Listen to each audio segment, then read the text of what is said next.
Good morning, afternoon, or evening, ladies and gentlemen. It is I, Lieutenant Noobslayer, here today to slay some noobs. That's right, this is my official Genshin Impact Beginner's Guide. By the end of this video, I hope that I will have imparted enough knowledge and given you the tools necessary to make your adventures into that successful. So let's go ahead and get started. First things first, I'm going to cover some basic interface for you so that you know how to find all of the tools that we're going to talk about. First things first, up here in the top left corner of the screen, there's the Paimon menu. If you're on PC, you can also access this with the escape key. In here, you will find a bunch of options, and you will be able to basically get to any menu in the game from here. Basic things is your player profile in the top here with your name as it displays to people in co-op and that shows up in the game text. You can also use the signature function to write a little signature. If you ever run into trouble and you can't manage to beat a certain enemy because it's too tough or whatnot, a nice tip is to come in here and just type something saying, "Hey, I need help," and watch as a bunch of high-level players who are bored out of their minds show up to help you beat whatever thing is causing you the most grief. Your adventure rank, which is your account level, is also displayed here, as well as how far you are along onto your next level. As you can see, I've hit adventure rank 25, and the game is conveniently telling me that I need to go and do my Ascension quest.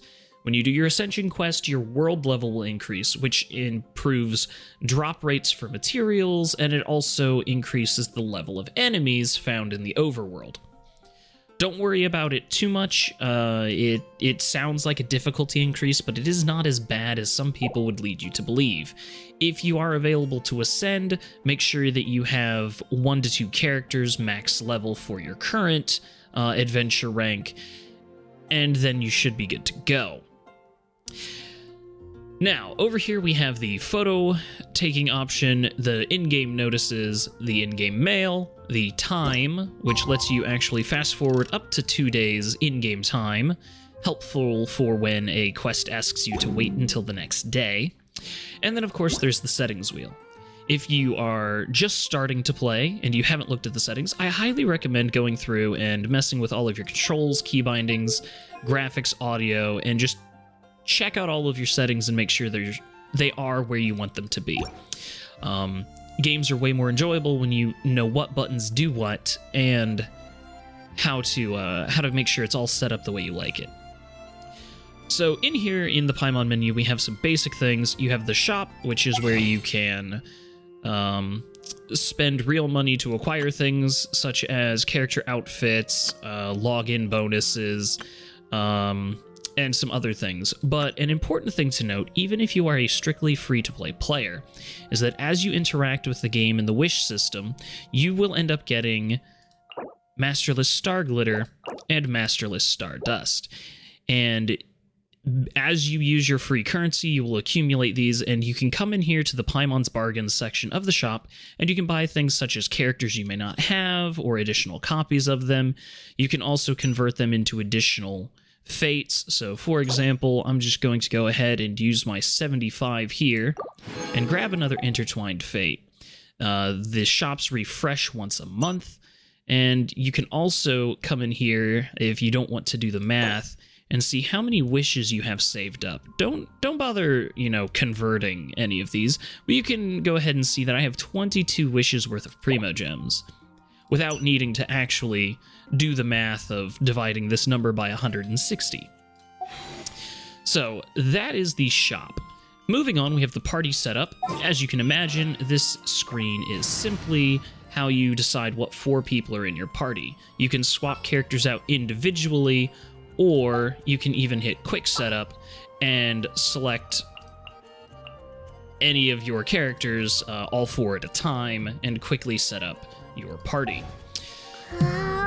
Now, the friends list is, as you would expect, a friends list. You can have up to 60 friends as of the making of this video, and you can search for friends by their user IDs. User ID is, of course, this lovely giant number that sits under your profile.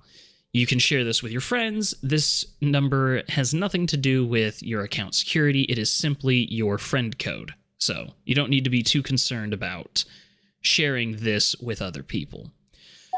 The game has achievements, and as you complete achievements, you can find them in here. They'll be marked with little red exclamation points, and you can claim Primo Gem rewards for completing certain achievements. The Archive is a big, beautiful book of all of the things that you've ever encountered. If you want to relook at a past quest, if you want to look at the specific special areas that you've been to, reread your tutorials, look at information on any of the enemies or equipment that you have fought or collected, it is all here in the Archive.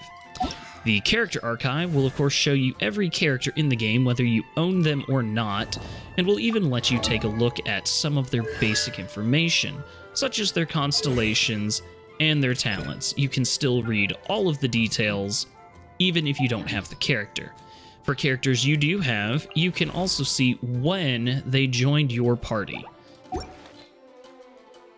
The inventory is where all of your items, weapons, artifacts, character ascension materials, food, ingredients, gadgets, quest items, special items, and housing furniture are all found in the inventory. Your quest menu is going to include every quest that you currently have equipped and picked up. You'll have a nice big list if you're like this account and you're new. If you are not a newer account, yours might look like my mains and be surprisingly empty. Your map, of course, shows you your map, and there are a bunch of things here that you might need to know. Some of these icons, such as the Animo-Hypostasis and the Cryo-Regivine, are indicators of a world boss. If you are low level, you may have some trouble fighting some of these at first, because I do believe they start off at roughly level 25 to 30. These are challenging, and later on, as you continue to grow, you will fight these to get specific drops for leveling your characters. These lovely little triangles with circles on top are your teleport waypoints. As you find teleport waypoints throughout the world and unlock them, you can then freely teleport to any of these at any time, even in combat.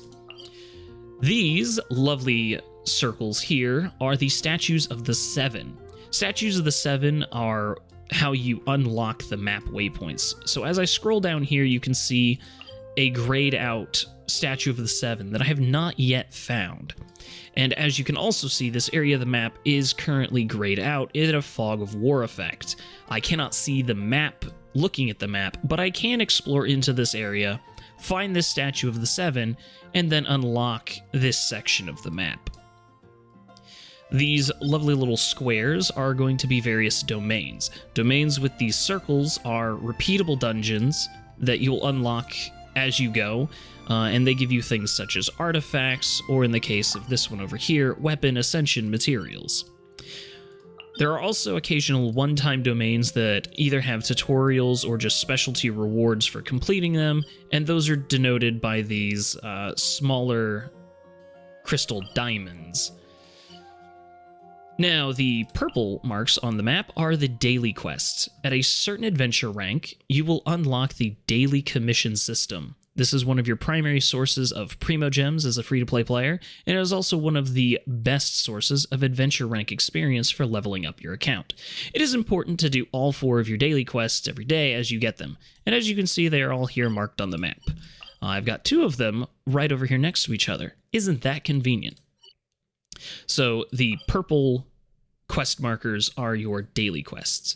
These blue clouds are going to be your ley line, your blue ley lines as we typically call them, and these are where you get your experience. If you wish to level up your characters, combat is not a sufficient source of character experience.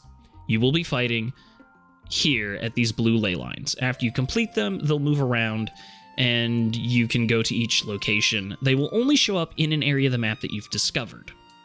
So at the beginning of the game, they're all pretty much contained in this area around Mondstadt, which makes it easier to get to them. Gold ley lines give you Mora. That's your gold, that's your money.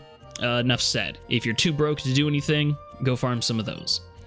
Speaking of farming, right up here, you have your resin. Mine is currently capped out because I've not been on this account for a few days, but this is your energy. If you've ever played a mobile game, you're probably familiar with this system, but it basically determines how much you can grind per day, and then it slowly regenerates over time.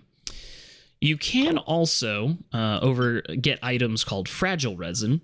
These come from ascending your adventure rank and leveling your account, as well as from completing tasks on the free battle pass. So you can get additional resin and save those up for a bigger grinding session if you just really want to go to town on a Saturday. Now, if you also take a look here, as I zoom in on the map, you can see that additional icons show up. Sometimes points of interest will show up, and you can find those in towns, or if you zoom out at a certain distance, it goes back to only showing teleport waypoints and major things such as world bosses and your leyline outcroppings. These little blue exclamations are world quests. You can go and pick those up and do those at your leisure, and they will have varying levels of rewards depending on the length and complexity of the quest. Now that we've covered the map, we'll go ahead. The Events tab.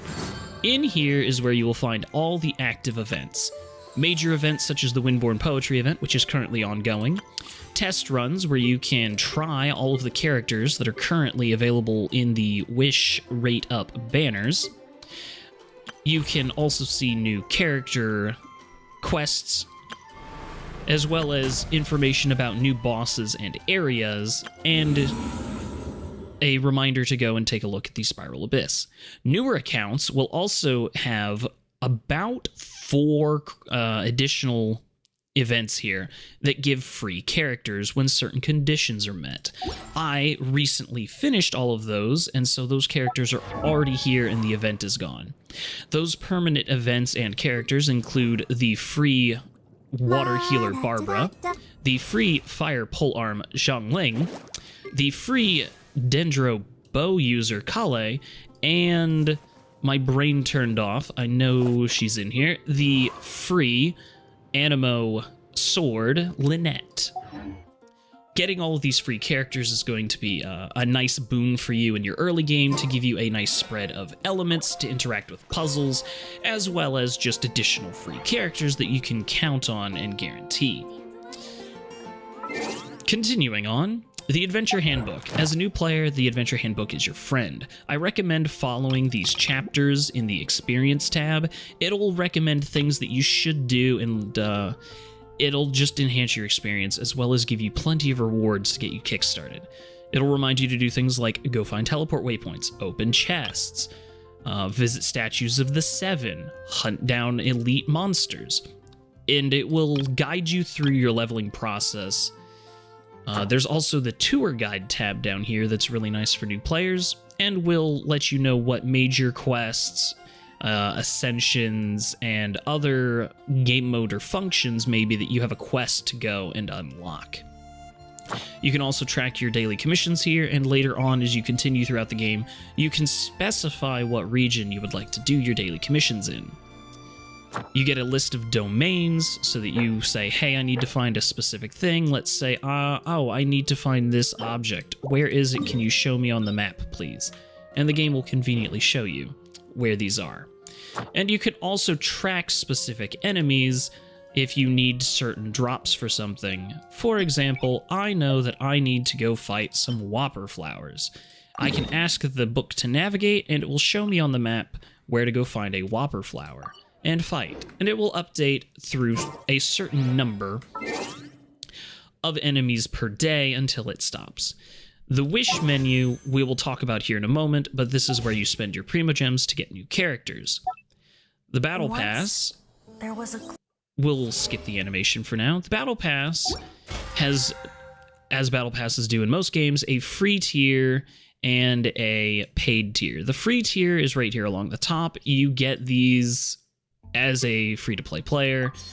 You collect daily, weekly, and battle pass period-specific quests here, and then they will unlock these rewards as you go, including things such as the fragile resins or even free wishes for the standard banner. There's, of course, a paid tier, which has additional rewards, and also the ability to, at level 30 of the Battle Pass, pick a weapon for free from the Battle Pass weapon choice. Co-op mode is locked until you are adventure rank 16. I can't co-op right now because I have quests that are blocking it, like my Ascension quest. The game's really trying to convince me to go do it. But you can play with up to 4 friends in your world. Higher level players can join lower level players, but not vice versa. So don't worry, if you can join someone else's world, it won't be over leveled for you. The special event will open up a web page if there's any sort of special web event going on. The community tab will take you to Hoyo Lab, which is the specific to Hoyoverse games. Version highlights will open a web page to show you current version highlights. The feedback button will take you to the feedback form. If you run into a bug or an issue, use the feedback form and let them know, and customer service will work with you. And on occasion, they will give us surveys. Alrighty, now that the basic interface has been covered, we are going to go ahead and get started with some more of the important things. Like, how do I get new characters? Well, as a new player, one of the first things that you're going to want to do is you're going to follow the Archon quest. The first Archon quests of the game are going to lead you through some very specific things. At the very beginning, it's simply follow Paimon. You will start here on this beach, and you will be tasked with basically coming here to the city of Mondstadt. Just keep following the main quest until you hit the first adventure rank gate. You should be about adventure rank 7 or 8 by the time you hit this first Hey Go Explore the World wall. But that quest will get you, one, your first map unlock. It will get you to the city of Mondstadt, and it will also then take you to these 3 temples. When you've completed those 3 temples, they serve as, one, a tutorial for elemental interactions. These are very important in the game, and they teach you about different puzzles and how the game's combat works. Very important to do these quests, as well as giving you 3 free characters. Those free characters being Amber, who joins you almost immediately at the beginning of the game, Kaya, who you'll get for free after completing his trial domain, and Lisa. With these characters, in addition to your chosen traveler, you will have all the tools necessary to complete basically every puzzle in Mondstadt. So it's very important to make sure you go collect these characters, kind of figure out how they work, and add them to your party and play with them. Once you unlock the wish system, I highly recommend using the beginner banner and picking up Noelle. Noelle is guaranteed on your first 10 pull on the beginner banner, and she offers an excellent defensive capability to your party for your early exploration. She has a claymore, which allows her to mine ores very conveniently, and her talents allow her to shield your allies and even heal them.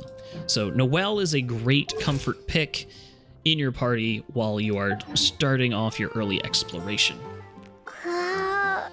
Now, once you have gotten those characters, the game will stop you for a moment, because if you just follow the main quest, you will not have enough experience points to continue the main Archon quest.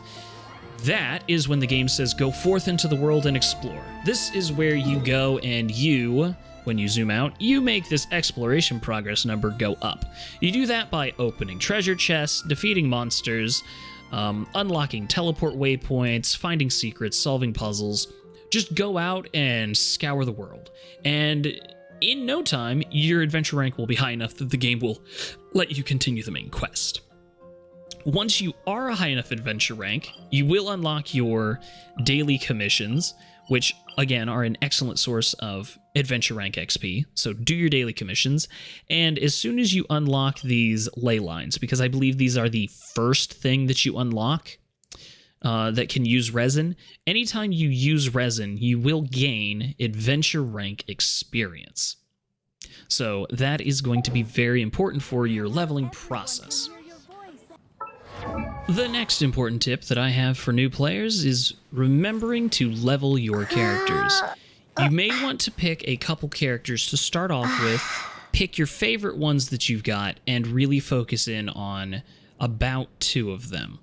So you'll want one to be your main damage dealer, and then you'll want at least another one to back them up when they run into something that they're not as well equipped to deal with. So you will make sure that you level up your characters using the books that you get from the blue ley lines.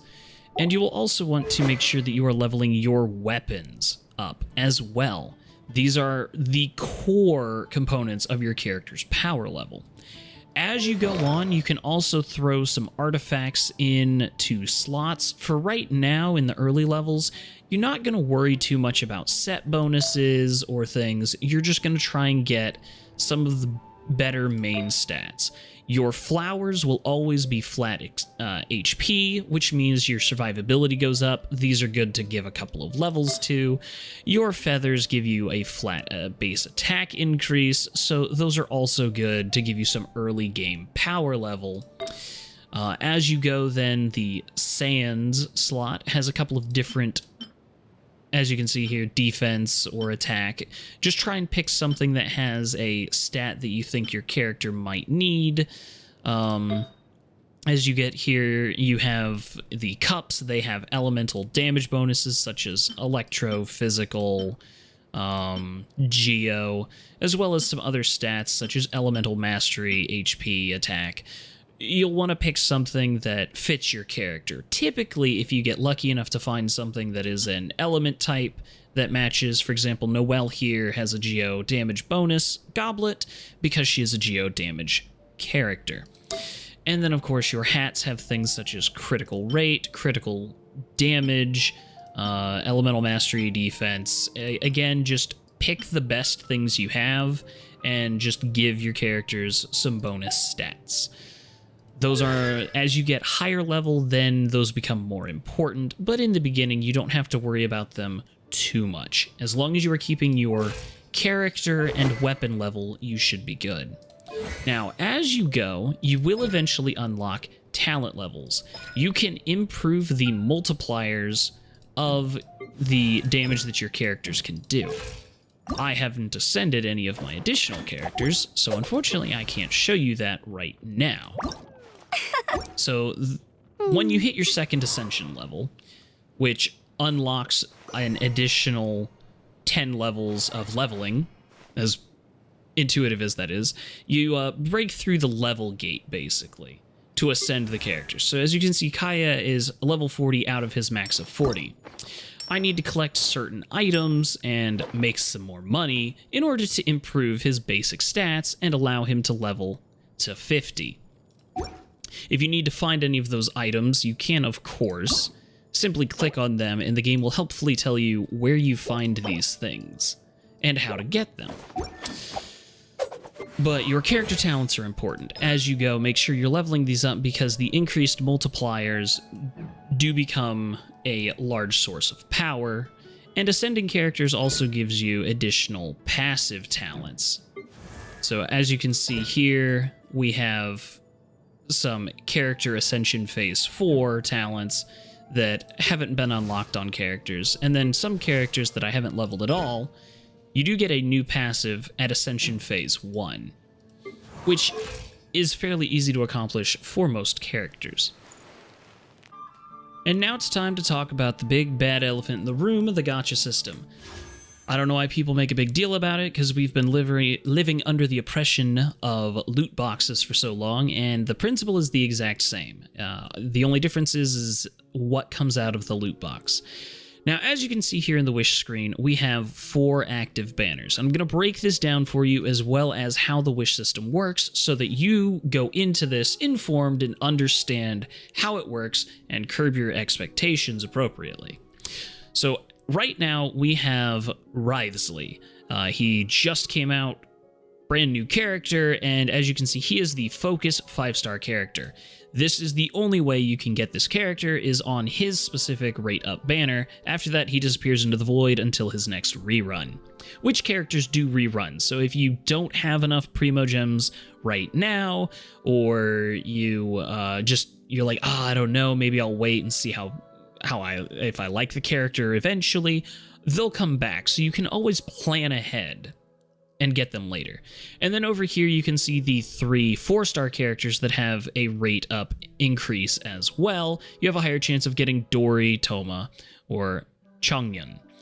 So over here we have the Venti character event banner. So the game currently runs 2 character event banners at the same time. They share a pity rate. We'll go over pity rate here in a second, but make sure if you want Wriothesley, you are clicking these wish buttons on Wriothesley's page. If you want Venti, make sure you are clicking on these buttons only while on Venti's page, or you will be sorely disappointed. The weapon banner is not recommended for free-to-play and low spenders. If you have a lot of characters, there's nobody else coming up that you know about that you think you might want, and you really like a character, you can go for this banner. Just understand that it is going to cost you quite a bit to guarantee something off of the weapon banner. First off, has a split pity. You could get either of these 2 rate up 5-star weapons, or you could end up getting a standard banner 5-star. And the pity system will slowly work you towards getting the one you want, but you have to remember to click this epitomized path. You have to decide which of these weapons you would really like the most, and you can click chart course. If you get a 5-star and it's not the one you want, you get a fate point. If you get 2 fate points, the next time you get a 5-star, it will be the weapon you want. But you have to understand that involves basically going to pity 3 times to guarantee the 5-star weapon. Hence why, unless you are very content with either weapon, or you just really want to dump the Primo Gems into getting that special weapon for your special character, this is typically a banner to avoid as a free-to-play and low spender, especially in the early days. Later on in your account, maybe you have a lot of characters and you want to go start collecting weapons for some of your favorites. The standard banner. Personally, I would never use Primo Gems on this banner, but if you end up with any of these lovely blue fates from quests or completing objectives in the world, or even just buying them from the monthly shop, you can just go ahead and use those as you get them. There's no difference between a single pull or a 10 pull. The only difference between the 2 here is how much time it saves you. There's no like special, you get extra stuff if you do a 10 pull wish. There's no rate change. All it is a time saver.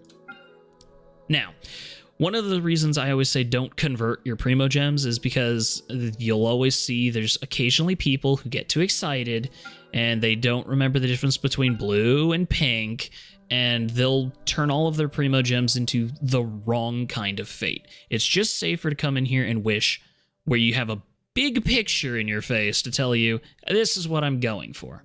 You can check your wish history for banners, and it goes back 6 months. So you can see that early I threw a couple of wishes just for showcasing sake when I was doing something earlier on the event banner. And you also have access to the shop down here as well. Now, one of the things I want to talk about is the details of the list of items probability. So let's talk about the probability. Let's say that if I wanted to get Wriothesley, he costs 180 wishes. That is because the game has a 90 pity hard cap on getting a 5-star character, and it also has what we call the 50-50 system. So the way this works is if I want him, and I need to guarantee that I'm going to get him, his total cost is 180 wishes. I know what you're thinking, Noobslayer, but I could get him beforehand. Yes, what you are doing is gambling for a discount. Please go ahead and just let me repeat that. You are gambling for a discount. If you get him early, amazing. Congratulations. You save some primos for something else. But his actual list price value, the ticket price when you go to the register, 180 wishes. Now, you aren't likely to hit that maximum pity. You will probably never hit 90 pity for a 5-star the first or second time to get to the full 180. And that is because the game has a soft pity implemented at 75 wishes. The game has the same base rate all the way from wish number 1 through wish 75. From that point onward, starting at wish number 76, the game adds approximately 6% per wish to your pity probability until it hits 100% at 90. So you're more likely to run into your 5 stars somewhere in the high 70s, low 80s range than all the way up at 90. Now, I talked about that 50-50. If you are just starting off, which my account here doesn't have enough wishes, I would be facing what we call the 50-50.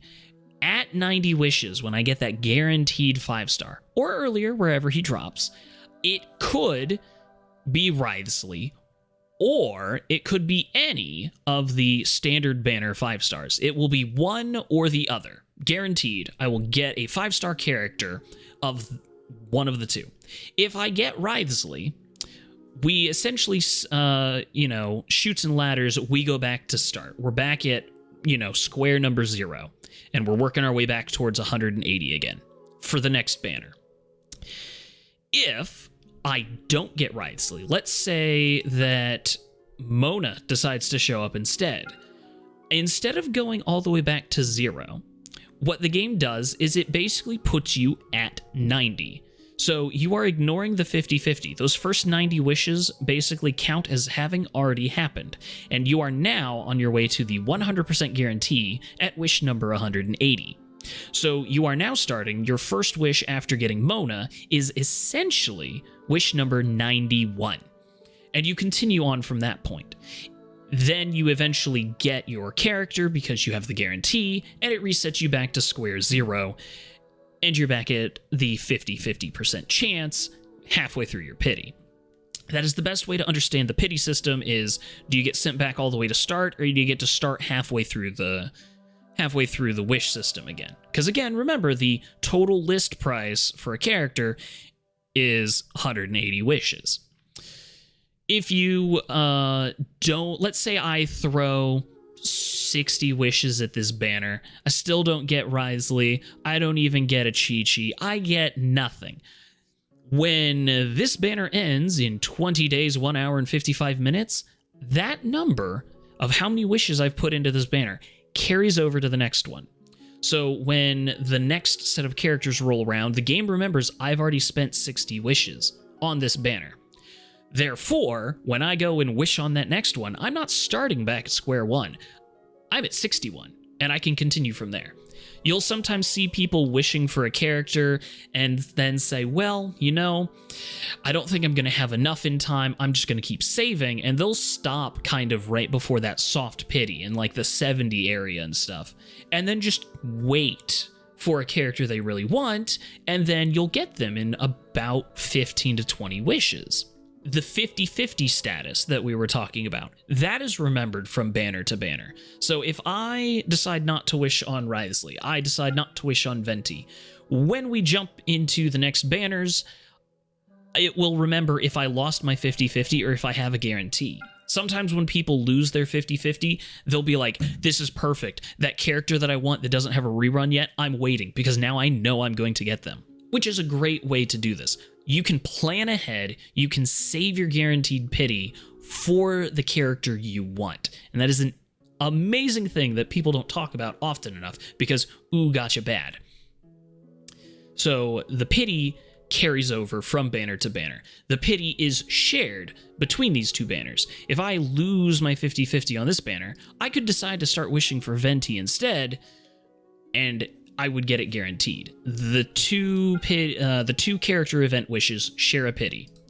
The weapon event wish also has its own pity, a little bit lower for its maximum. I believe it maxes out, its hard pity is at 80. But if you do 10 wishes on the weapon event wish, when it rolls over into a new one, you will still have 10 wishes of progress in the banner. The standard banner is on its own, and it also has its own pity system, exactly the same as the character ones, but the standard banner never changes. So you will just slowly over time, using those free fates you get, accumulate stuff for the standard banner. You'll get 5 stars out of this. It'll happen just eventually. And that mostly covers the wish system. I don't think I could impart any more knowledge about it onto you at this time.